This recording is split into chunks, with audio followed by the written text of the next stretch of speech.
کل تک کی گفتگو اس منزل پر ہو رہی تھی کہ معرفت امام ہماری زندگی کا خلاصہ ہے اور ہماری زندگی کا مقصد ہے۔ ہم اس کائنات میں اسی لیے آئے ہیں کہ اپنے امام کو پہچانیں۔ اگر ہم نے اپنے امام کو پہچان لیا تو ہماری زندگی کا مقصد پورا ہو گیا، اور اگر ہم نے اپنے زمانے کے امام کو نہیں پہچانا تو ہماری زندگی بے مقصد ہے۔ اور امام کو پہچاننے کا اور امام کی معرفت کا کوئی فائدہ نہ امام کو پہنچتا ہے اور نہ ہی خدا کو پہنچتا ہے، بلکہ اس معرفت کی بازگشت اور اس کے فائدے کی بازگشت خود انسان کی اپنی جانب ہے۔ جتنا انسان پروردگار کو پہچانتا جائے گا اتنا اس کی زندگی بامقصد ہوتی جائے گی اور اس کی زندگی اس کائنات میں مفید ہوتی جائے گی۔ کیسے پتہ چلے کہ ہم امام کی معرفت رکھتے ہیں کہ نہیں، ہم امام کو پہچانتے ہیں کہ نہیں؟ توجہ کیجئے، کل اس پر گفتگو ہو رہی تھی اور اسی پر جو کچھ بات رہ گئی ہے اسے کہہ کر کے آگے بڑھنا چاہتا ہوں۔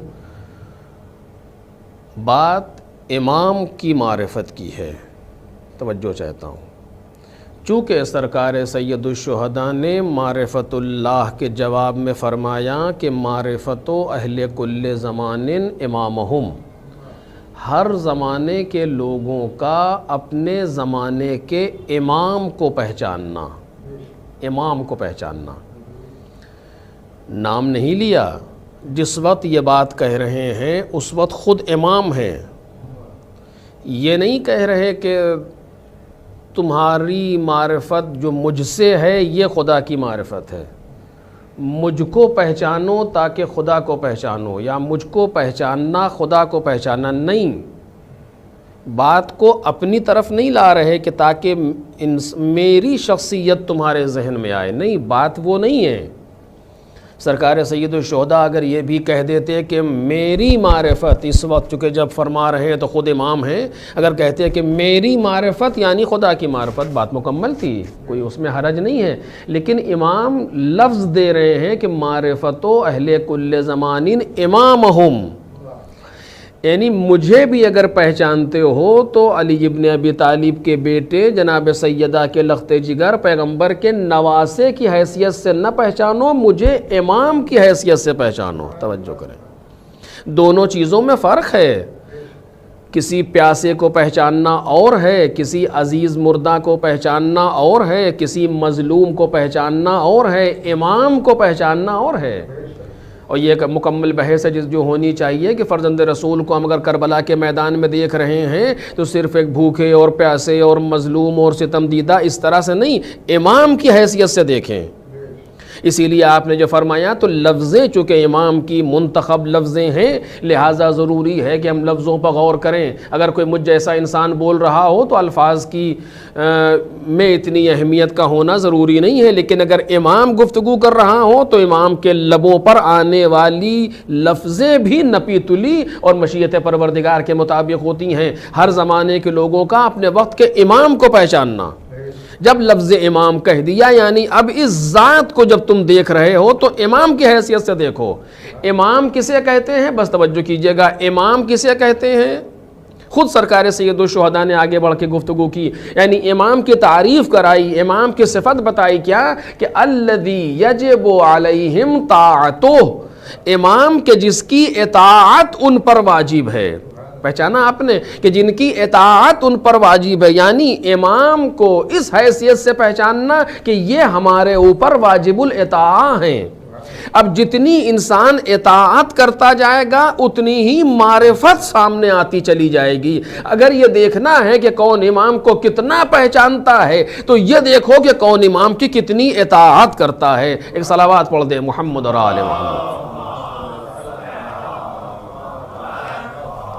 اطاعت ہے جو امام کی معرفت کو بیان کرے گی. خوب، اب اس اطاعت کا یہاں تک بات لانا چاہ رہا تھا، کل اسی جگہ بات کو روکا تھا کہ اس اطاعت کا فائدہ امام کو نہیں ہے بلکہ اس اطاعت کا فائدہ خود ہمیں ہے. اور فائدہ ایسا فائدہ نہیں، توجہ کیجئے، ایسا فائدہ نہیں کہ جتنا ہم نے مثلا فرض کیجئے ایک انسان نے کسی کوئی دکان ہے، کسی چیز کا بزنس ہے، کچھ ہے، اس سے تھوڑا نقصان ہو گیا، اس نے کچھ دن میں اس نقصان کو پورا کر لیا، جبران کر لیا. بعض نقصانات وہ ہوتے ہیں کہ جو قابل جبران ہیں، کہ جن کو پورا کیا جا سکتا ہے. ایک انسان نے مثلا فرض کیجئے گیہوں خریدا 10 کلو، 2 کلو گیہوں خراب ہو گیا، اس 10 میں سے 8 کلو بچا. اب اس 8 کلو کو اگر اس نے اس قیمت پر بیچ لیا کہ جو قیمت پہلے تھی اس سے زیادہ، تو 2 کلو کا جبران ہو گیا. ایک انسان برف خرید کے لاتا ہے، برف گلتی رہتی ہے، اگر وہ اس قیمت پر بیچے تو گلی ہوئی برف کا بھی جبران ہو جاتا ہے. لیکن بعض چیزیں وہ ہیں جس کا جبران ہو ہی نہیں سکتا. اسی میں سے ایک یہ ہے معرفت امام اور اطاعت امام. جتنی زندگی ہماری اطاعت امام کے بغیر صرف ہو گئی، اس کا جبران ممکن نہیں ہے. توجہ کیجئے، کیسے؟ اسی بات کو آج عرض کرنا چاہتا ہوں. کیسے ممکن ہی نہیں ہے کہ اس کا جبران کر سکے انسان؟ کیسے ممکن نہیں ہے؟ بالکل واضح ہے. کل جو گفتگو ہوئی تھی اگر آپ کے ذہن میں ہو تو وہاں تک بات کو لے جانا چاہتا ہوں کہ ہماری زندگی میں موت و حیات کا فلسفہ کیا ہے. کل اس کو بیان کر چکا ہوں، آج صرف اشارتاً عرض کر رہا ہوں. حیات کسے کہتے ہیں اور موت کسے کہتے ہیں؟ آج تک کوئی اس کی دقیق تعریف کر ہی نہیں سکا کہ کیا ہے حیات اور موت کیا ہے. لوگوں نے بیان کیا کہ حیات یعنی کہ جس کے ذریعے سے انسان اپنے ارادے اور اپنے اختیار سے اعمال انجام دیتا ہے، اس کو حیات کہتے ہیں. یہ حیات ہے. اگر حیات کی یہی تعریف ہے تو پھر حیات جانوروں میں بھی پائی جاتی ہے، حیات پیڑ پودوں میں بھی پائی جاتی ہے. کیونکہ ایک بیج آپ لگا دیجئے، وہ اپنے ارادے و اختیار سے باہر آتا، دھیرے دھیرے بڑھتا ہے، ادھر ادھر جاتا ہے، پھل دیتا ہے، ساری چیزیں، وہاں بھی حیات ہے. اور علم جدید آج ثابت کر رہا ہے کہ پیڑ پودوں میں حیات پائی جاتی ہے. میں اس سے کل تفصیل سے عرض کر چکا آپ کے سامنے. اسی حیات کے لیے قرآن مجید نے لفظ حیات زمین کے لیے استعمال کیا. وَأَحْيَيْنَا بِهِ الْأَرْضَ، پروردگار عالم نے بادلوں کو بھیجا. هُوَ الَّذِي أَرْسَلَ الرِّيَاحَ، اس نے ہواؤں کو بھیجا، وہ ہواؤں نے بادلوں کو برانگیختہ کیا اور بادلوں کو پھر وہاں پہنچایا کہ جو زمین مردہ تھی. فَسُقْنَاهُ عَلَى بَلَدٍ مَيِّتٍ، ہم نے مردہ شہر پر بارش کی، وہاں تک پہنچایا بادل کو. فَأَحْيَيْنَا بِهِ الْأَرْضَ بَعْدَ مَوْتِهَا، پھر ہم نے موت کے بعد زمین کو زندہ کر دیا. یہ زمین زندہ ہو گئی یعنی کیا مطلب؟ زمین اپنے ارادے و اختیار سے کام انجام دے گی؟ کہ یہ ہو ہی نہیں سکتا، جماد ہے. پھر اس کی زندگی کا معنی کیا ہے؟ اب بات سمجھ میں آ رہی کہ ہم نے حیات کا جو مقصد بیان کیا تھا یا جو حیات کی تعریف کی تھی وہ درست نہیں تھی. وہ پہلی نظر میں نظر آتا ہے اس طریقے سے کہ اگر کوئی کام انجام دے رہا یعنی زندہ ہے، کام انجام نہیں دے رہا، ایک ایسا مبدا کہ جس کے ذریعے سے کام انجام دیا جائے تو وہ حیات ہے، اور وہ مبدا ختم ہو جائے تو موت ہے. جبکہ ایسا نہیں ہے. اگر ایسا ہے تو پھر زمین کے لیے حیات و موت کیا ہے؟ پھر کیا ہے؟ علماء نے دقیق تعریف کی کہ ہر وہ موجود جب وہ اپنے اس کام کو انجام دے رہی ہو جو کام کی اس سے امید ہے، جو کام اس سے مطلوب ہے، جب وہ اس کام کو انجام دے تو زندہ ہے، اگر اس کام کو انجام نہ دے تو مردہ ہے.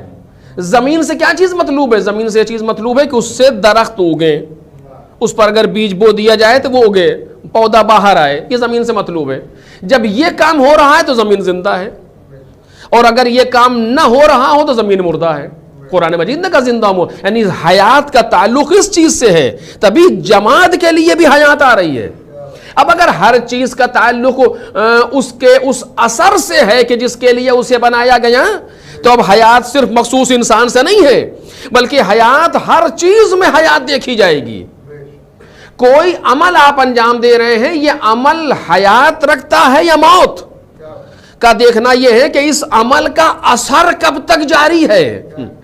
اگر یہ عمل با اثر ہے تو عمل زندہ ہے، اور اگر یہ عمل بے اثر ہے تو عمل مردہ ہے۔ کل میں نے تفصیل سے عرض کیا تھا، جو جملہ ہم کہہ رہے ہیں یہ جملہ زندہ ہے یا مردہ، کہ اگر اس جملے کا اثر جس کے لیے کہا گیا ہے باقی ہے تو زندہ ہے، اگر یہ باقی نہیں ہے تو مردہ ہے۔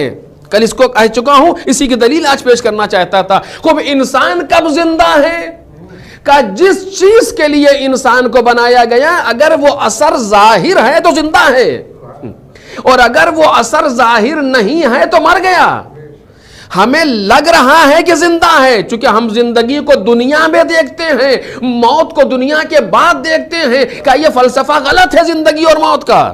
زندگی اور موت کا فلسفہ یہ ہے کہ جس چیز کے لیے تم کو بنایا گیا ہے اگر وہ اثرات تم سے ظاہر ہو رہے ہیں تو زندہ ہو، اور اگر ظاہر نہیں ہو رہے ہیں تو مردہ ہو۔ اسی لیے کل میں نے آیتیں پڑھی، اسی لیے قرآن نے کہا کہ جو راہ خدا میں مر جائے اسے مردہ نہ کہنا، اسے مردہ نہ کہنا، بلکہ وہ زندہ ہے۔ کیوں؟ چونکہ جس چیز کے لیے بنایا گیا تھا اس چیز پر اس نے عمل کیا ہے۔ اور کچھ لوگ وہ ہیں جو ہمیں دکھ تو رہے ہیں کہ زندہ ہیں، لیکن حدیث کہتی کہ زندہ چلتی پھرتی لاشیں ہیں، انہیں زندہ نہ کہو۔ ایک صلوات پڑھ دیں محمد اور آل محمد۔ کل اس چیز کو، کل کی تقریر میں اس چیز کو بیان کیا گیا، آج اسی سے بات کو آگے بڑھانا چاہتا ہوں۔ اب جو سوال میں نے پیدا آپ کے سامنے ذہن میں ایجاد کیا تھا کہ امام کی اطاعت سے ہٹ کر کے جو نقصان ہوتا ہے وہ نقصان ایسا نہیں ہے کہ اس کی بھرپائی ہو سکے۔ کیوں؟ جی بس اس چیز کو سن لیجئے اور تاکہ بات آگے بڑھ جائے۔ بعض چیزیں دنیا میں وہ ہیں، بلکہ بعض چیزیں نہیں، اگر میں یہ کہوں تو دقیق نظر میں صحیح ہے، کوئی چیز دنیا میں ایسی نہیں ہے جو پلٹ کے آتی ہو۔ تکرار نہیں ہے کائنات کے اندر۔ فرض کیجئے ابھی یہ مجلس ہو رہی ہے، یہ مجلس پہلی ہے اور آخری ہے، ہم سر کے بل کھڑے ہو جائیں یہ مجلس دوبارہ نہیں ہو سکتی۔ آپ کہیں گے کیوں نہیں ہو سکتی؟ آپ پھر سے پڑھ دیجئے۔ جی نہیں، چونکہ یہ مجلس جس ٹائم ہو رہی ہے یہ ٹائم ختم ہو گیا۔ اچھا ٹھیک ہے ختم ہو گیا، اگلے سال ہم اسی وقت پہ پھر مجلس کریں گے، کہ وہ مجلس 1443 کی ہوگی، 1442 کی نہیں۔ دیکھ رہے ہیں آپ، جو چیز گزر گئی وہ دوبارہ آنے والی نہیں ہے، چونکہ زمانہ ٹھہرا ہوا نہیں ہے، منجمد نہیں ہے، چل رہا ہے، حرکت کر رہا ہے۔ اس حرکت کو واپس نہیں لایا جا سکتا۔ جو مجلس ہم نے سن لی اب دوبارہ نہیں سن سکتے اسے، کچھ بھی کر لیں وہ چیز نہیں ہو سکتی دوبارہ، چونکہ پلٹ کے نہیں آنا ہے۔ ہمارا مثلاً کل کا دن گزر گیا، کل کا دن گزر جانے میں جیسا گزرا گیا، اب اس کو ہم واپس نہیں لا سکتے کہ یہ کر دیں۔ اگر پروردگار عالم نے اسی لیے فرشتے رکھے ہیں ہمارے کاندھوں پر جو صبح کو آتے ہیں شام کو جاتے ہیں، شام کو آتے ہیں صبح کو جاتے ہیں، ڈیوٹی ان کی چینج ہوتی رہتی ہے۔ مثلا وہ آیا صبح کو آیا، اس نے لکھا کہ اس شخص نے آج کے دن میں اتنے درصد یہ امام کا مطیع تھا، اتنے درصد امام کا مطیع نہیں تھا، پرسنٹیج نکال کے اس نے فائل کلوز کر دی، ہماری چلا گیا۔ اب یہ چیز کبھی بدلی نہیں جا سکتی، توجہ کریں، اسے کبھی نہیں بدل سکتے کہ اب کل جو آنے والا فرشتہ ہے وہ یہ نہیں کہہ سکتا کہ جو گزرا ہوا کل ہے اس میں اتنے پرسنٹ زیادہ اس کو مطیع کر دے، سوال ہی نہیں ہے۔ وہ اپنے دن کے لیے حساب کرے گا۔ پروردگار جب قیامت میں حساب کتاب کرے گا تو اس کے معنی یہ نہیں ہے کہ جو تم نے کر دیا ہے اس کو ٹھیک کر دے، نہیں، وہ مسئلہ نہیں ہے، وہ جبران کے قابل ہی نہیں ہے، وہ چیز وہ ختم ہو گیا، وقت چلا گیا۔ ہاں بعد میں اتنا کر لو کہ جو عذاب اس سے آ رہا ہے اسے کسی طریقے سے پورا کر سکو، وہ بات الگ ہے، لیکن اگر جو عمر گزر گئی امام کی اطاعت میں وہ گزر گئی، جو امام کی اطاعت کے بغیر گزر گئی وہ گزر گئی، اب اس کے اثرات نہ پڑنے پائیں، اس کے لیے توبہ کرو، اس کے لیے روتے رہو، اس کے لیے ساری چیزیں ہیں۔ ہاں یہ اور بات ہے کہ امام اس کو چھپا لے جائیں، امام انسان کے سامنے نہ پیش کریں. لیکن آپ دیکھیے دونوں باتیں آپ کے سامنے عرض کر رہا ہوں. سرکار سید الشہداء کے سامنے جب حر آیا تو حر نے کہا حل لی من التوبہ، اے حسین ابن علی کیا میرے لیے توبہ ہے؟ امام نے بازو تھام کے اٹھا لیا. ایک لفظ بھی حر سے نہیں کہا کہ تم نے کیا تو تھا بڑا برا کام لیکن ہم تمہیں معاف کیے دے رہے ہیں، تم نے بڑی بری حرکت کی تھی لیکن ہم کچھ نہیں کہا. چونکہ امام شرمندہ کرنے کا نام نہیں ہے، امام ہدایت کرنے کا نام ہے. امام نے یہ تو یہ کر دیا، لیکن حر کیا کہہ رہا ہے؟ جب آ کر کے خیموں کے سامنے بیٹھا، میں نے پڑھا تقریر میں، اس نے کیا کہا؟ کاش میں نے وہ نہ کہا ہوتا جو کہا. دیکھ رہے ہیں یہ اسی طرف اشارہ ہے. کاش میں نے وہ نہ کیا ہوتا جو کیا. لجام فرس حسینی پر ہاتھ ڈالنا، جو ہاتھ ڈال دیا وہ ڈال دیا، اب یہ واپسی کے قابل نہیں ہے. اسی لیے کہنا چاہتا ہوں کہ زندگی کو ایسا لے کر کے چلیں کہ بعد میں احساس شرمندگی نہ ہو. ایک صلوات پڑھ دے محمد اور آل محمد. اب اس پر بہت سی چیزیں ہیں جس کو عرض کیا جا سکتا ہے، لیکن میں اس طرف تو نہیں جا سکتا چونکہ دامن وقت میں اتنی گنجائش نہیں ہوگی اور موضوع بھی وہ نہیں ہے. اسی جگہ پر بات کو روک رہا ہوں کہ امام کے سامنے جو اطاعت کا مرحلہ ہے، یہ مرحلہ ایسا ہے کہ جس کا فائدہ امام کو نہیں ہے.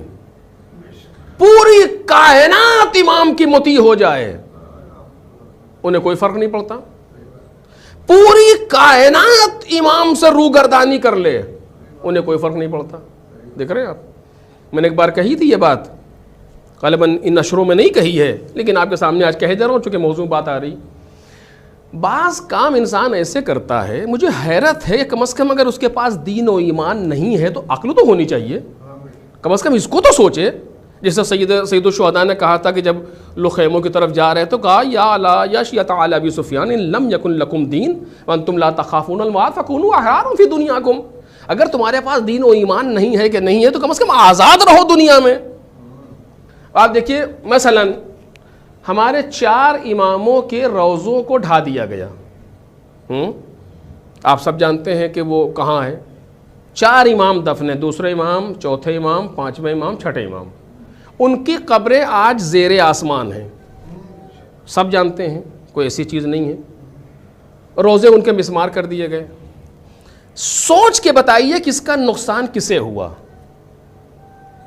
یا اس کا فائدہ کسے ہوا؟ کیا ہوا اس پورے واقعے سے؟ اگر آپ اس کو انالیسس کریں کیسے کریں گے؟ کیوں روزے گرائے گئے تھے؟ مقصد کیا تھا؟ پورا ہوا مقصد؟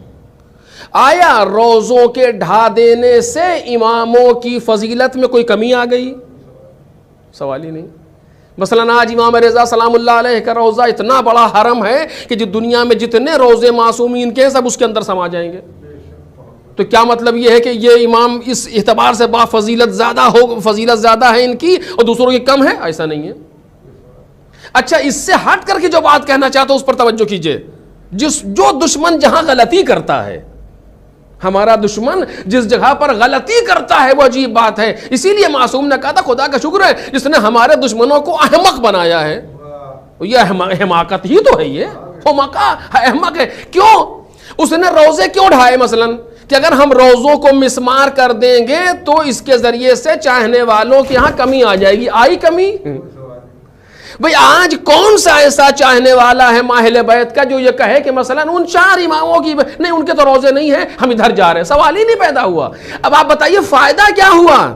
یہ 100 برس کے نزدیک ہو رہے ہیں کہ جو روزے ڈھا دیے گئے، نہ اماموں کی فضیلت میں کمی آئی، نہ چاہنے والوں کے دلوں میں محبت میں کمی آئی. تو فائدہ کیا ہوا؟ فائدہ کچھ نہیں ہوا، نقصان تمہارا ہوا کہ تمہارے چہرے پہچانے گئے تاریخ میں منفور قرار پائے. ایک صلوات پڑھ دیں محمد اور آل کا کوئی فائدہ نہیں ہوتا اور کوئی نقصان بھی نہیں ہوتا. اطاعت اگر ہم کریں گے امام کی تو ہمارا اپنا فائدہ ہے، اگر نہیں کریں گے تو ہمارا اپنا نقصان ہے. خوب یہاں تک بات پہنچ گئی. اسی جگہ سے بات کو عرض کرنا چاہتا ہوں. عزیزو، حیات کا فلسفہ یہ ہے کہ جو اس موجود یا اس مخلوق کا اثر ہے وہ ظاہر ہو. خوب اس سے تب تک وہ مخلوق زندہ ہے. اب آج ہم خود دیکھ لیں کہ مثلا آج کے دن ہم کتنے درصد زندہ تھے، کتنے درصد مردہ تھے. چلنے پھرنے کا نام زندگی نہیں ہے. بات یہی کہنا چاہتا ہوں. اگر یہ فلسفہ طے ہو جائے تو بہت سے مسائل حل ہو جائیں گے، لیکن بہرحال ابھی اس کو وقت لگے گا اس چیز کو ہمارے ذہن میں کو باور کرنے میں. حیات و موت کے معنی یہ نہیں ہے کہ ہم اگر چل رہے ہیں چلنے قابل ہیں تو زندہ ہیں، چلنے قابل نہیں تو مر گئے. نہیں، ہم اگر اس مقصد کو پورا کر رہے ہیں جس کے لیے ہمیں بنایا گیا تو زندہ ہیں، اور اگر اس مقصد کو پورا نہیں کر رہے تو مر گئے. کل ہم نے اس کی مثالیں بھی آپ کے سامنے پیش کی. اب پہچانیے، امام کی اطاعت ہمیں اس کائنات میں زندہ رکھتی ہے. توجہ چاہتا ہوں. امام کی اطاعت ہمیں کائنات میں مرنے نہیں دیتی. کیوں؟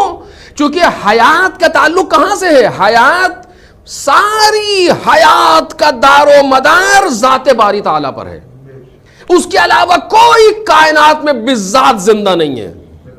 قرآن نے کیا کہا؟ هو الحی، بس لا الہ الا ہو. صرف وہ زندہ ہے، وہ حی ہے، خود بھی زندہ ہے، زندہ رکھنے والا بھی ہے. لا الہ الا ہو، اس کے علاوہ کوئی معبود نہیں ہے. فادعوہ مخلصین لہ الدین، اس کو پکارو دین کے ساتھ، خلوص کے ساتھ. الحمدللہ رب العالمین. جب تمام تعریفیں اس اللہ کے لیے ہیں جو عالمین کا پالنے والا، یعنی مصدر حیات، منبع حیات صرف بالذات ذات باری تعالیٰ ہے. واضح؟ جو پروردگار وہ ہے، وہ حیات ہے، وہ زندہ ہے، اسے موت نہیں آ سکتی. اب یہ بھی عجیب بات ہے، یہ بیان کا موقع اس وقت نہیں ہے، ورنہ آپ کے سامنے عرض کرتا کہ پروردگار کو موت نہیں آ سکتی. کیوں؟ چونکہ جس لیے مالک ہے وہ مقصد ہمیشہ پورا رہے گا. وہ اگر فیاض ہیں تو علی الاطلاق ہمیشہ فیاض ہے، اس کا فیض دائمی ہے، اس پہ موت کا تصور نہیں. اگر وہ رحیم ہے تو اس کی رحمت دائمی ہے، موت کا تصور نہیں.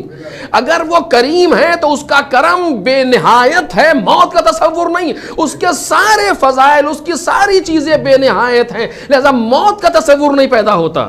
اگر یہاں تک بات پہنچ گئی تو وہ حی ہے، وہ زندہ ہے. اب جو اس سے جتنا نزدیک ہوتا جائے گا اتنا وہ اپنی اس دنیاوی زندگی میں زندہ رہے گا، اور جتنا اس سے دور ہوتا جائے گا اتنا مردہ رہے گا.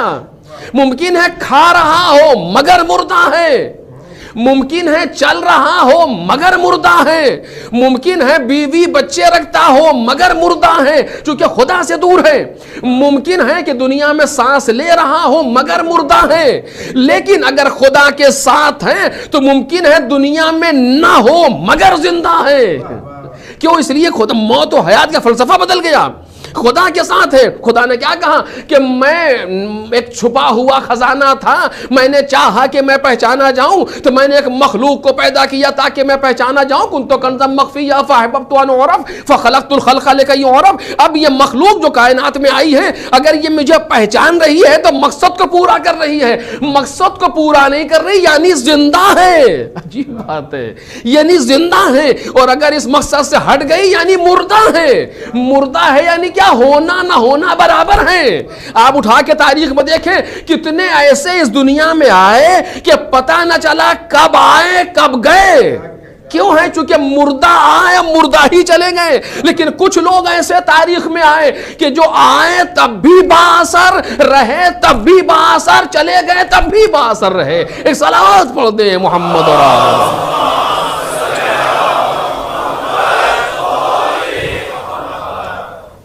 ایک اور صلوات بآواز بلند بر محمد اور آل.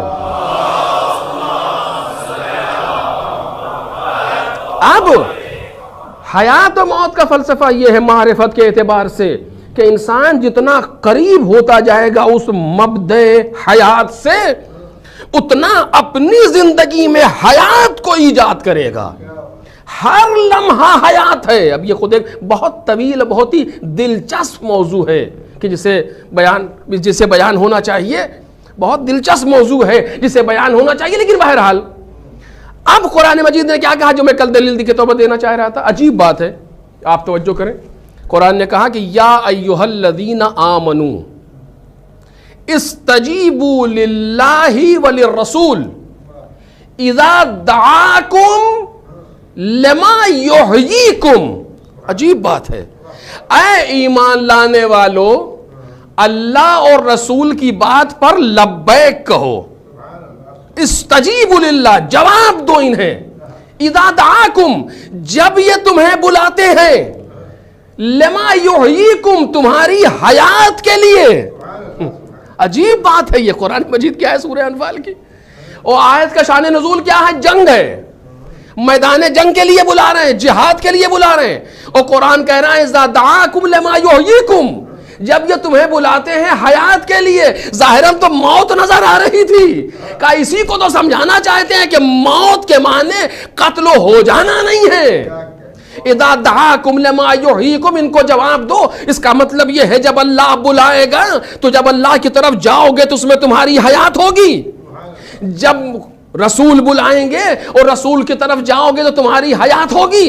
بس رسول سے ہی متفرع ہے امام, ظاہراً جانشین رسول, جو قرآن مجید نے کہا اطیعوا اللہ واطیعوا الرسول واولی الامر منکم, یہ صاحبان امر ہیں. تو جیسے رسول کی اطاعت ویسے امام کی اطاعت. امام بھی بلائیں گے تو حیات کے لیے بلائیں گے. کیوں؟ چونکہ مقصد اگر تمہاری زندگی کا پورا ہوتا رہا تو تم زندہ کہلاؤ گے, مقصد سے ہٹ جاؤ گے تو مردہ کہلاؤ گے. ایک صلوات پڑھ دیں محمد اور آل محمد.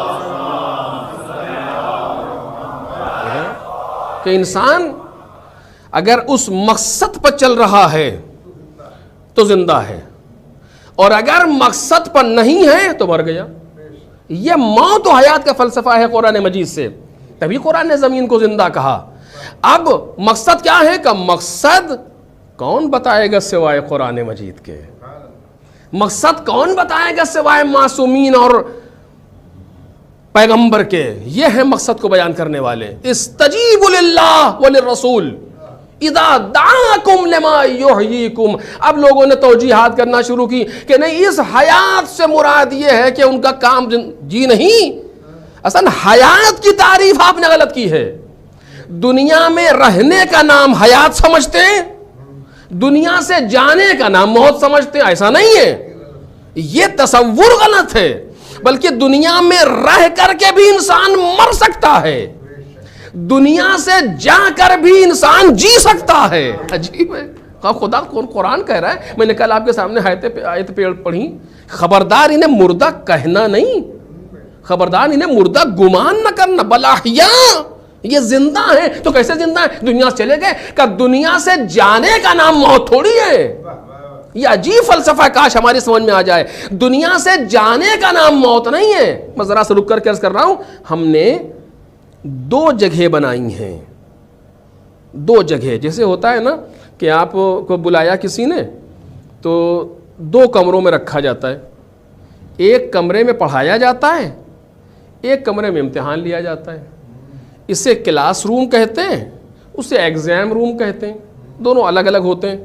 تو یہ روم بدل جانے سے ایجوکیشن بورڈ تھوڑی خراب ہوتا ہے کہ یہاں تم کو پڑھا رہے تھے, وہاں تمہارا امتحان لے رہے ہیں. صرف اتنا سا فرق ہے.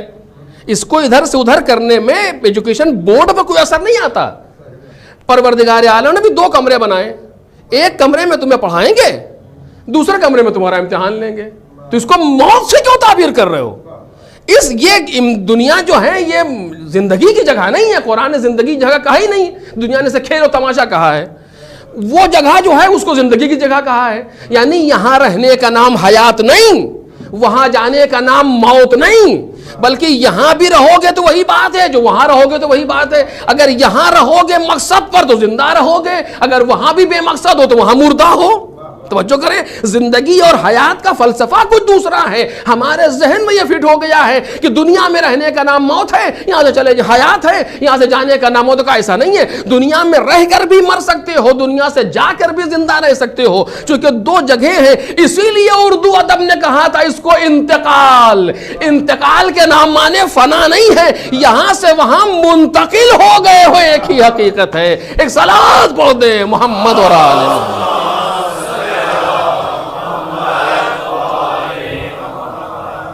ہماری جتنی مصیبت ہے وہ صرف یہ ہے کہ ہمارے آنکھوں پر غلط چشمہ لگا دیا گیا ہے.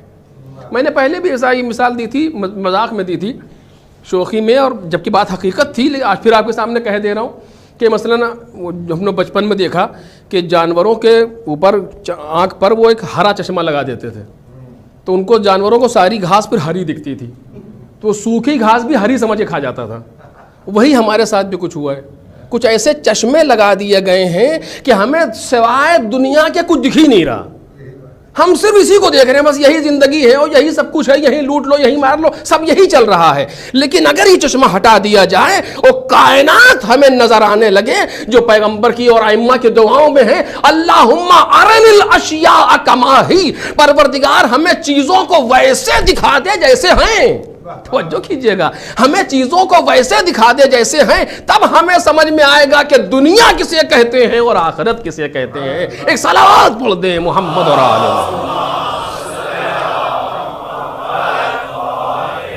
اس وقت ہمیں سمجھ میں آئے گا کہ دنیا کسے کہتے ہیں اور آخرت کسے کہتے ہیں. تو معرفت امام کہ جس کا لازمہ ہے اطاعت امام, اطاعت امام ہمیں زندگی عطا کر رہی ہے. جتنا ہم اطاعت امام میں ہیں اتنا زندہ ہیں, اور جتنا اطاعت امام سے دور ہیں اتنا مردہ ہیں. کوئی تکلف نہیں ہے کہنے میں ہوں یا آپ ہوں, فرق نہیں پڑتا. جتنا ہم اطاعت امام کے ساتھ ہیں اتنا زندہ ہیں, جتنا اطاعت امام سے دور ہیں اتنا مردہ ہیں. اب توجہ کیجئے, ایک بات جو کہنا چاہتا ہوں اس جگہ پر, انسان اس کائنات میں دو چیزوں کا مجموعہ ہے. اس کائنات سے مراد اس دنیا میں دو چیزوں کا مجموعہ ہے. ظاہری اعتبار سے بہت سی چیزیں ہیں, لیکن اگر آپ تقسیم کریں دو حصوں پر تقسیم ہوگا. ایک چیز کا نام ہے جسم, دوسری چیز کا نام ہے روح. جسم ہی نظر آتا ہے, جسم ہی کو سمجھا گیا ہے, آج تک جسم ہی کے بارے میں ریسرچ کی گئی ہے. روح نہ نظر آتی ہے, نہ سمجھی گئی ہے, نہ کوئی ریسرچ ہے اس پر. کہیں بھی کسی کو نہیں پتا کہ وہ ہے کیا.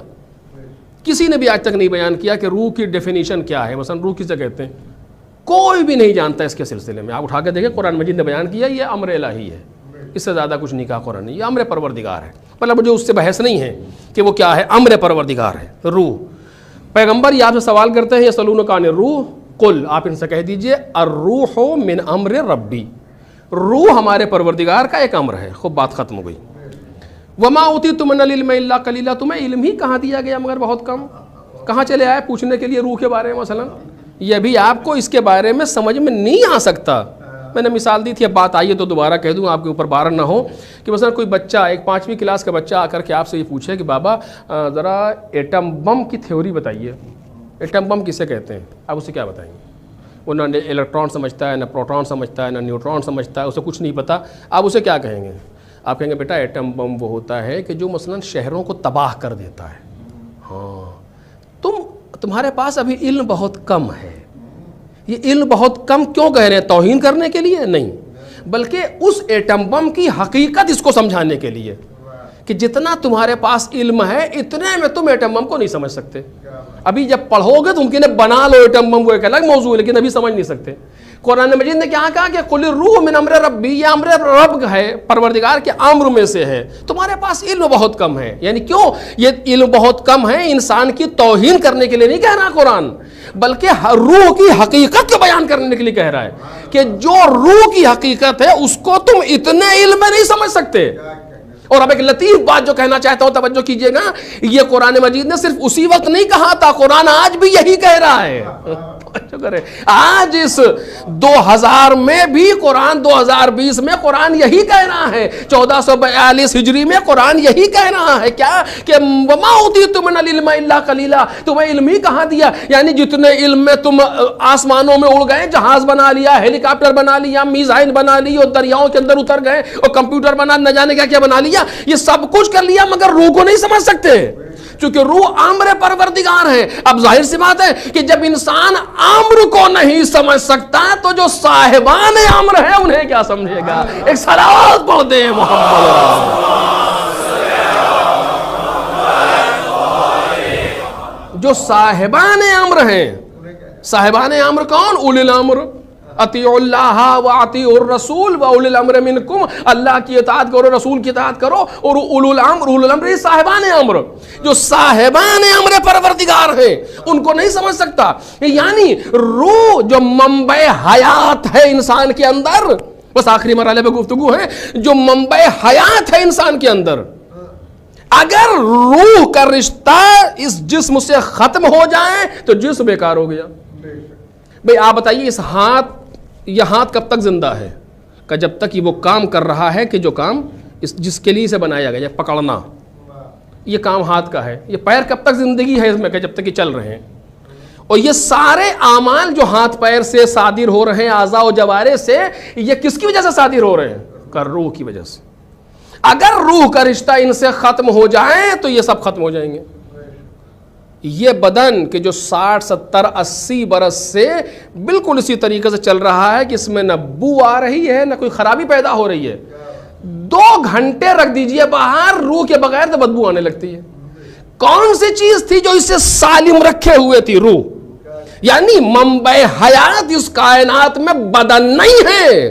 توجہ کیجئے گا، منبع حیات انسان کے لیے اس کائنات میں بدن نہیں ہے، روح ہے.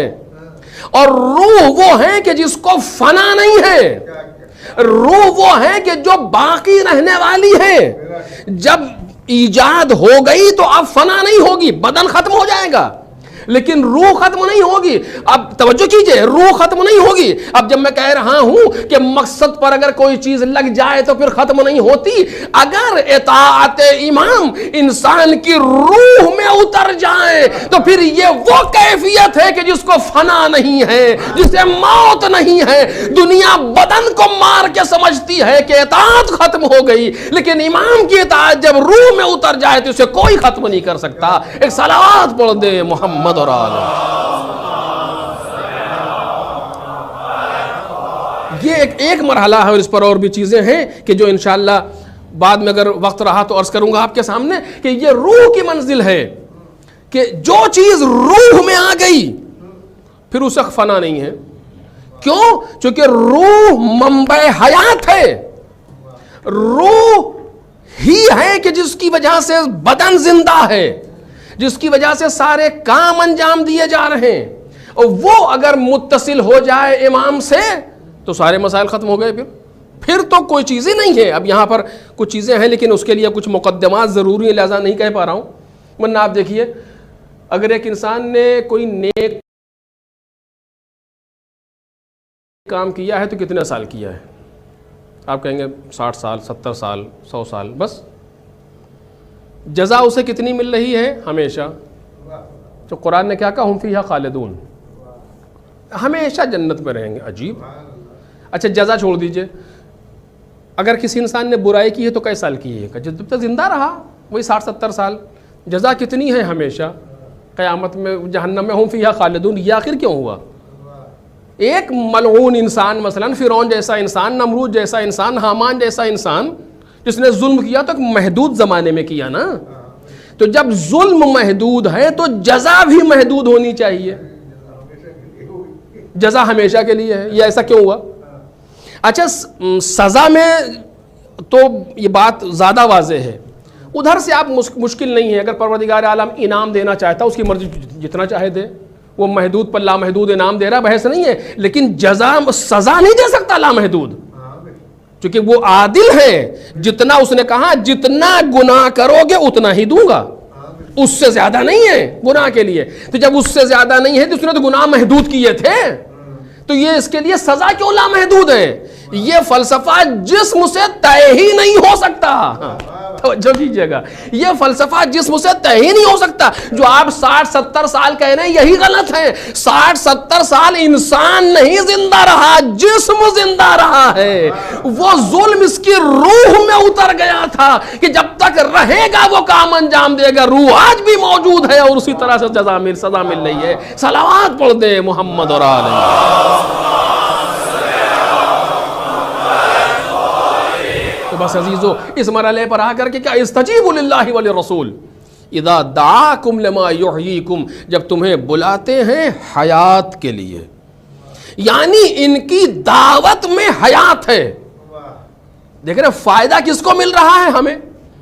ان کی دعوت میں حیات ہے. اب یہ بات جو ہے ذرا تفصیل طلب ہے, شاید رہ جائے, میں انشاءاللہ بعد میں عرض کروں گا. ان کی دعوت میں حیات ہے, اور جس نے ان کی دعوت کو قبول کر لیا وہ زندہ ہو گیا, اور جس نے ان کی دعوت کو رد کر دیا, ٹھکرا دیا, وہ مر گیا, اور جتنا ٹھکرایا اتنا مردہ.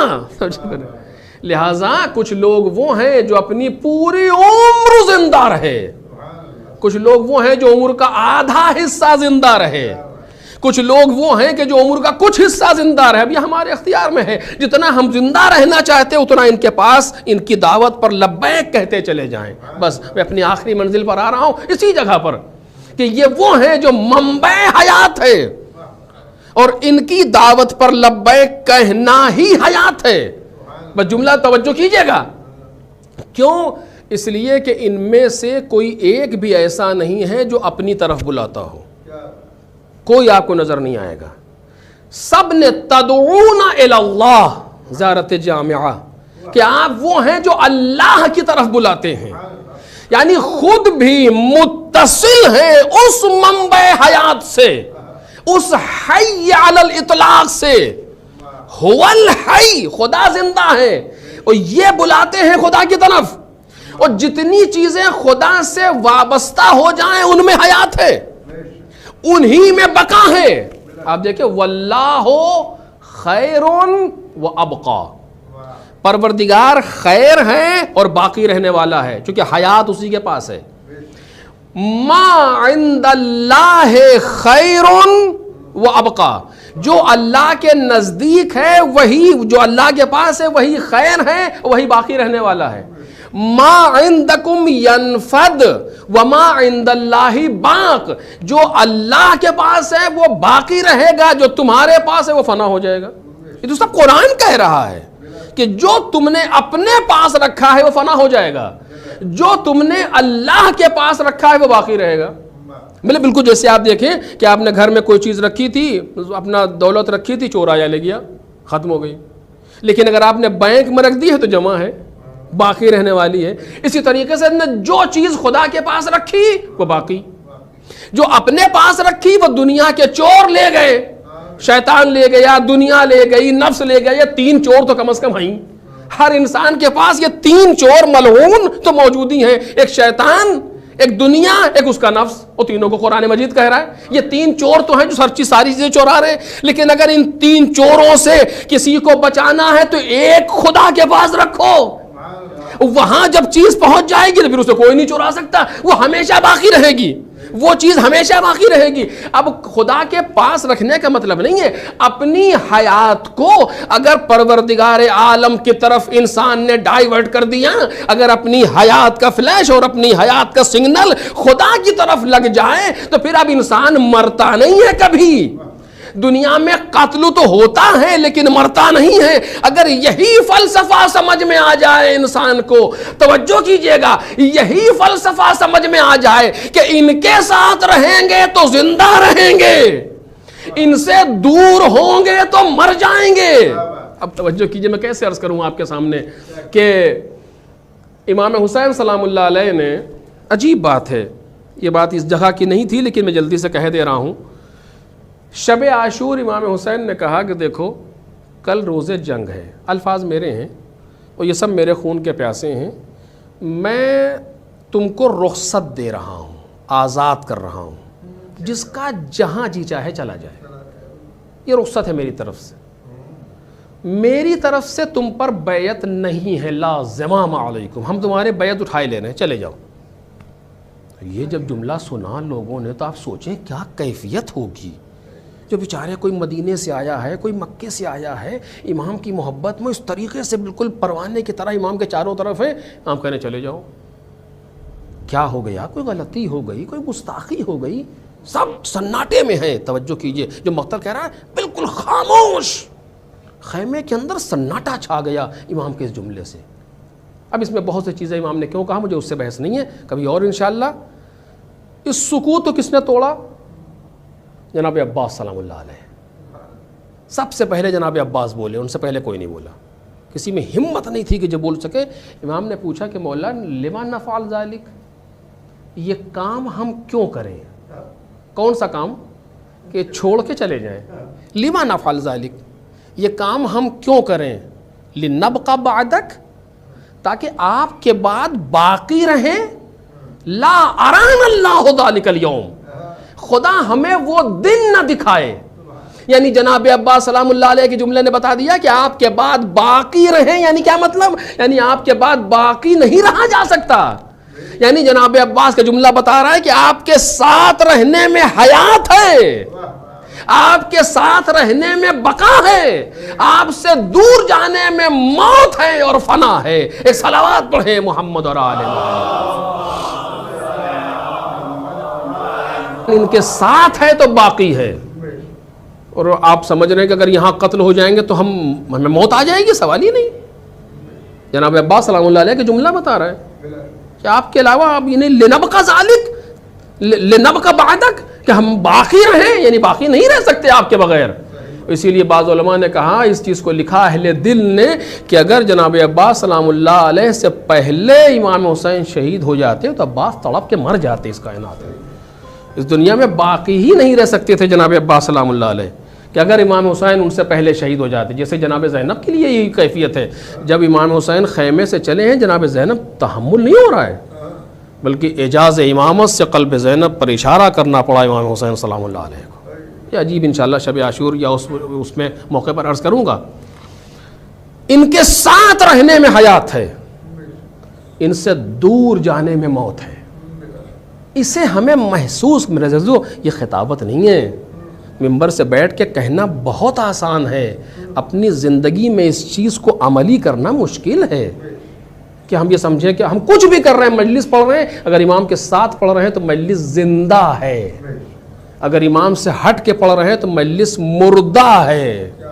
آپ کو اچھا لگے یا برا لگے, اگر ہم نوحہ پڑھ رہے ہیں امام کے ساتھ پڑھ رہے ہیں تو زندہ ہے, اگر امام کے بغیر پڑھ رہے ہیں, اپنے نفس کے لیے مجلس پڑھ رہے ہیں, نوحہ پڑھ رہے ہیں, ماتم کر رہے ہیں, کچھ کر رہے ہیں, عزاداری کر رہے ہیں, تو مردہ ہے. اور مردے میں کوئی اثر نہیں ہوتا, صاحب اثر زندہ ہوتا ہے. زندہ ان کی ہمراہی زندہ کرتی ہے. اب دیکھیے آپ, جس نے اس چیز کو سمجھ لیا اس نے کائنات کو چھوڑ دیا ان کے لیے, اور جس نے اس کو نہیں سمجھا وہ اسی دنیا میں لگ کے رہ گیا, اسی دنیا میں لگ کے رہ گیا. عمر سعد سے گفتگو ہوئی ہے امام کی. عمر سعد تو کیا ہے, ملک رے, شہر رے جو ایران میں اس کے لیے لالچ دی گئی, وہ ادھر چلا گیا. لیکن اللہ جس نے اپنی زندگی کو وقف کیا تھا حسین کے لیے, اگر ایسے موقع پر پاس نہیں بھی تھا تو سرکار سید الشہداء نے خط لکھ کے بلایا کہ میرے حبیب تمہارے بغیر تو یہ کربلا سونی سونی سی لگے گی. حبیب, اے حبیب کہاں ہو تم تو بچپن سے اسی دن کے لیے تیار ہو.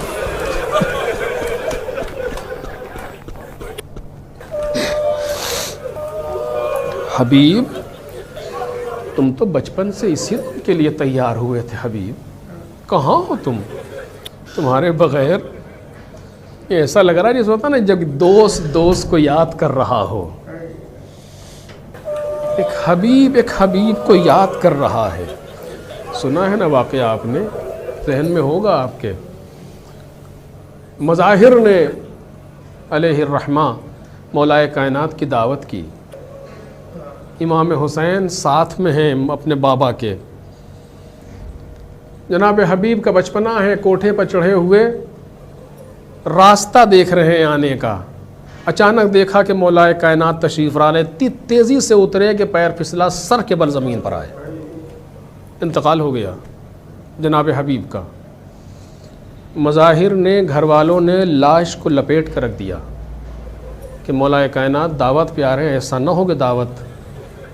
یہ ان کی معرفت جانتی ہے کہ انہیں سب پتہ ہے, لیکن یہ اپنی ذمہ داری ادا کر رہے ہیں.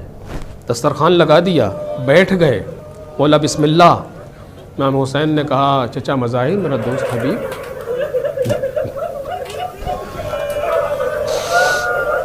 بات کو بدلنا چاہا کا نہیں حبیب، اب کچھ بھی ہو باپ کا دل ہے نہیں سنبھال سکے، آنکھوں سے آنسو جاری ہوئے۔ کہاں ہیں؟ اس حجرے میں جنازہ رکھا ہے، آئے، کیا کہا نہیں معلوم، کچھ دیر میں حبیب اٹھ گئے۔ مجھے نہیں پتا کیا کہا، لیکن شاید، مجھے نہیں معلوم، شاید کہا ہو حبیب اگر تم آج چلے گئے تو پھر ہمارے خط کا جواب کون دے گا حبیب؟ امام حسین مکے سے کربلا کی طرف آ رہے ہیں، ایک جگہ پر آپ نے جب منزل لی تو کچھ پرچم تھے، کچھ علم تھے، اسے تقسیم کیا، ایک ایک کو دیا۔ ایک علم حسین ابن علی نے اپنے پاس رکھ لیا۔ کسی نے کہا مولا یہ بھی کسی کو دے دے، کہا نہیں، اس کا لینے والا آئے گا۔ بعض کے اعتبار سے جناب حبیب کربلا میں آنے سے پہلے پہنچ گئے ہیں، اور بعض میں کربلا میں پہنچنے کے بعد حبیب آئے ہیں۔ بالآخر خط امام نے لکھا، من حسین ابن علی ابن ابی طالب الی الرجل الفقیہ حبیب ابن مظاہر۔ یہ خط ہے حسین ابن علی ابن ابی طالب کی طرف سے مرد فقیہ حبیب ابن مظاہر کے نام۔ اللہ، ایسا انسان جس کی فقاہت کا اعلان حسین کر رہے ہو، کس منزل پر جانے قربان ہو جائیں، کون سمجھے گا حبیب کو؟ آج بھی آپ دیکھیے، بس بات کو مختصر کر رہا ہوں، کربلا میں سارے جنازوں کو امام سجاد نے دفن کیا۔ 13 محرم کو باعجاز کوفے کے قید خانے سے آئے اور آنے کے بعد جنازوں کو دفن کیا۔ آپ دیکھیں ترتیب، دیکھیں کیسے دفن کیا۔ امام حسین کے جنازہ دفن کیا، سینے پر ننھے مجاہد علی اصغر کو لٹایا، پایتی اپنے بھیا علی اکبر کو لٹایا۔ جناب عباس سلام اللہ علیہ کے جنازے کو الگ دفن کیا۔ باقی سارے جنازے جو ہیں گنج شہیدہ ایک قبر میں دفن کیے گئے۔ امام حسین کے پایتی جو جگہ آج موجود ہے کربلا میں، جو لوگ جان گئے ہیں انہوں نے دیکھا ہے، گنج شہیدہ جسے کہتے ہیں، وہاں دفن سارے جنازے، سارے بنی ہاشم غیر بنی ہاشم سب اس میں دفن ہیں۔ جو الگ دفن ہے کون؟ ایک جناب عباس سلام اللہ علیہ، جناب علی اکبر جو امام کے پایتی دفن ہیں، اور سینے پر جناب علی اصغر۔ جناب حر کے جنازے کو ان کے قافلے والے لے گئے الگ، وہ الگ دفن ہوئے جا کر کے۔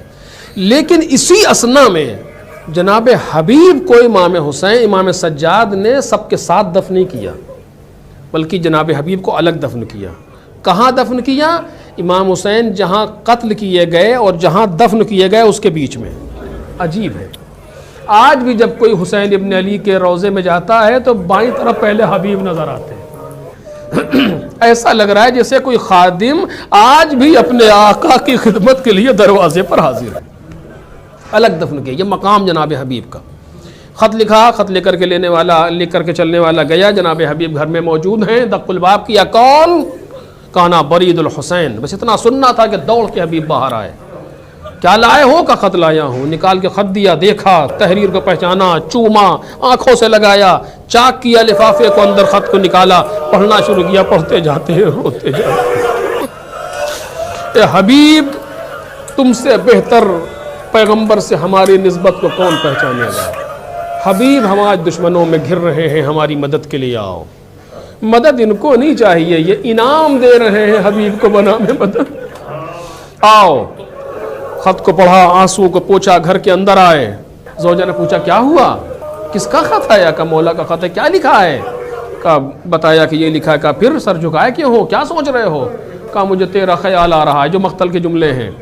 تو زوجہ کہتی ہے حبیب میں یہ خاک پھانک کے جی لوں گی، تم جاؤ، تم مولا کی نصرت کے لیے جاؤ۔ حبیب نے کہا یہ کہاں ممکن ہے کہ میرا مولا بلائے میں نہ جاؤں؟ میں تو تیرے لیے امتحان کے طور پہ کہہ رہا تھا۔ لو عزیزو، دشمن سے کہا، مختصر کر رہا ہوں، وقت میں گنجائش نہیں، دشمن سے اپنے خادم سے کہا اس گھوڑے کو لے کر کے جا چکے، فوجیں کوفے پہنچ چکی ہیں، علل اعلان حبیب کوفے سے نکل نہیں سکتے، کہا اس کو گھمانے کے بہانے سے لے جا، فلاں جگہ میرا انتظار کر، میں آ رہا ہوں۔ جب حبیب وہاں پہنچے ہیں تو دیکھا کہ گھوڑا بےتابی کر رہا ہے، زمین پر ٹاپے مار رہا ہے، اور غلام کہتا گھبرا نہیں، اگر آقا حبیب نہ آئے نا تو میں چلوں گا تیرے پشت پر بیٹھ کے۔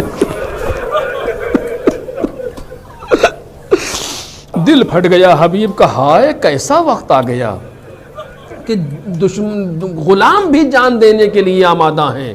حبیب ابن مظاہر گھوڑے پر سوار ہوئے، غلام بھی ساتھ ساتھ ہے، کبھی غلام گھوڑے پر حبیب دوڑتے ہوئے، کبھی حبیب گھوڑے پر غلام دوڑتے ہوئے۔ آئے انصار حسینی بیٹھے تھے، دیکھا کوفے کی طرف سے گرد اڑ رہی ہے، لوگ کھڑے ہوئے، کہیں فوج نے حملہ تو نہیں کر دیا؟ دامن گرد چاک ہوا، حبیب سامنے آئے، ایک آواز بلند ہوئی، اللہ اکبر۔ جناب زینب نے خیمے میں اس آواز کو سنا، آواز فضہ دیکھو کیا فوج نے حملہ کر دیا؟ جناب فضہ باہر آئیں تو مسکراتی ہوئی واپس گئیں کہ شہزادی مبارک ہو۔ کہا کیا ہوا؟ کہا آپ کے بھائی کے بچپن کا دوست، آپ کے بھائی کے بچپن کے دوست حبیب آئے ہیں۔ جناب زینب نے سنا، آواز دی فضہ جا کے حبیب کو میرا سلام کہہ دو۔ بس یہ سننا تھا میرے عزیزوں، بہت سے لوگ کربلا میں آئے ہیں، جناب حور آئے، حور کے ساتھ اور لوگ بھی آئے، ان کے علاوہ بھی لوگ آئے، لیکن شہزادی زینب نے کسی کو سلام نہیں کہلایا، صرف ایک سلام ہے جسے مقتل نے لکھا، وہ جناب حبیب کے لیے کہا، یہ حبیب کی فضیلت ہے، یہ حبیب کی منزلت ہے۔ باہر آئے فضہ، آواز دی حبیب مبارک ہو، حبیب زہ نصیب علی کی بیٹی سلام کہہ رہی ہے۔ بس یہ سننا تھا، منہ پر تماچے مارے، ہائے شہ سیدانیہ غلاموں کو سلام کہلائے۔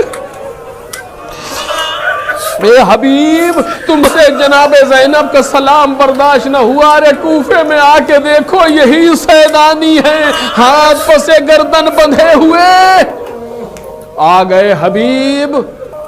بہت سے کارنامے ہیں حبیب ابن مظاہر کے کربلا میں، بس میں مختصر کر رہا ہوں، بات تمام ہو رہی ہے۔ حبیب ابن مظاہر شب عاشور دیکھا گیا کہ حبیب ابن مظاہر سارے اصحاب کو جمع کیے بیٹھے ہیں اور کہہ رہے ہیں ساتھیوں دیکھو ہم امام حسین کے ساتھی ہیں، وہ خاندان رسول ہیں بنی ہاشم، ایسا نہ ہو کہ ہم میں سے جب تک کوئی ایک بھی زندہ ہے ان پر کوئی آنچ آ جائے، ورنہ ہم محشر میں کیا منہ دکھائیں گے علی بطول و رسول کے سامنے۔ یہ مرکزیت ہے، اور سارے کہہ رہے نہیں حبیب جب تک ہم میں کا کوئی ایک بھی زندہ رہے گا کوئی بھی آنچ ہم بنی ہاشم پر نہیں آنے دیں گے۔ امام حسین اس منظر کو دیکھ رہے ہیں، ادھر جناب عباس بنی ہاشم کو لیے بیٹھے ہیں، وہاں بھی ایسی ہی گفتگو ہو رہی ہے۔ اللہ عزیزو روز عاشور گرم ہوا، مقتل سجنا شروع ہوا، ایک ایک کر کے میدان میں جاتا رہا، یہاں تک کہ نوبت وہ آئی کہ نماز ظہر کا وقت آیا۔ ابو ثمامہ سیدانی نے کہا مولا آخری نماز آپ کے پیچھے پڑھنا چاہتا ہوں۔ امام حسین نے آواز دی حبیب ان سے جا کر کے کہو اتنی دیر کے لیے جنگ روک دیں کہ ہم نماز پڑھ لیں۔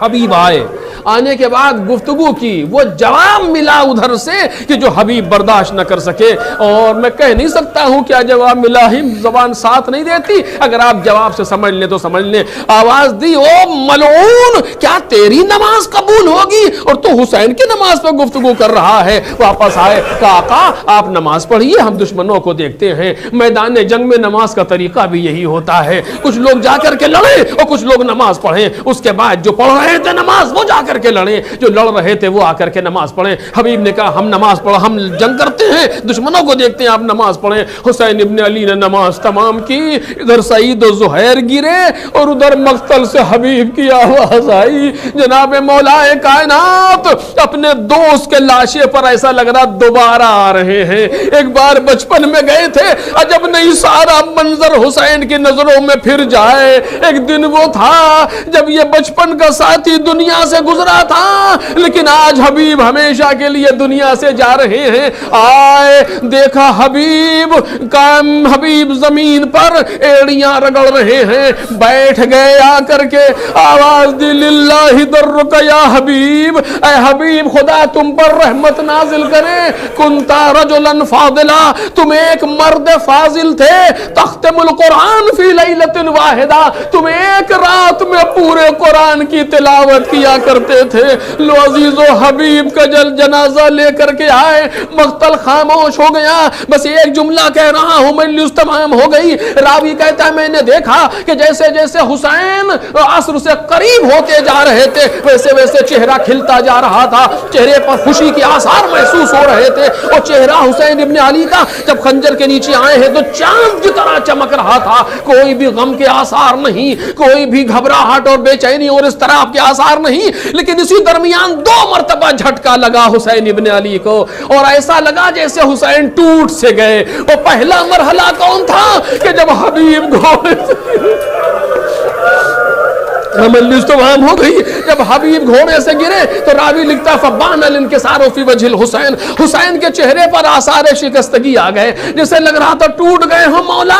یہ پہلا مرحلہ تھا۔ اور دوسرا موقع کون تھا؟ جب نہر کے کنارے سے آواز آئی وعلیک السلام یا ابا عبداللہ، جب عباس گھوڑے سے گرے تو پھر ایسا لگا کہ جیسے حسین ٹوٹ سے گئے۔ لیکن دونوں موقعوں پر ذرا سا فرق تھا، جب حبیب گھوڑے سے گرے تو چہرے پر اثر تو آیا لیکن مولا نے اعلان نہیں کیا، لیکن جب ہوا عباس گھوڑے سے گرے تو چہرے پر اثر بھی آیا، زبان پر جملے بھی آئے، الان انکسر ظہری، اب میری کمر ٹوٹ گئی، اب راہ چاروں